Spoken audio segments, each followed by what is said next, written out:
আল্লাহ কয় বান্দা, তুই তোর মারে খুশি করলি না, যেন আমি আরশের মালিক রে খুশি কইরা নিলি।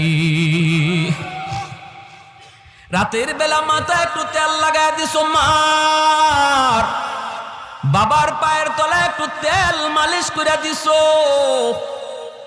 ওই রাতে যদি তোমার মরণ হয়, মায়ের নবীর সুসংবাদ তোমার ব্যাপারে, যত বড় গুনাহগার তুমি হও না কেন, সকাল হওয়া মাত্রই তোমার জন্য জান্নাতের দরজা খোলা। সকাল হওয়া মাত্রই জান্নাতের দরজা খোলা। আর একজন যদি জীবিত থাকে, একজনকে খুশি করো, একটা জান্নাতের দরজা তোমার জন্য খোলা। এরপরে নবী বলেন, আমান আসবাহা আসিয়ান লিল্লাহি ফি ওয়ালিদাইহি আসবাহা লাহু বাবান মাফতুহান মিনান নার। আর যদি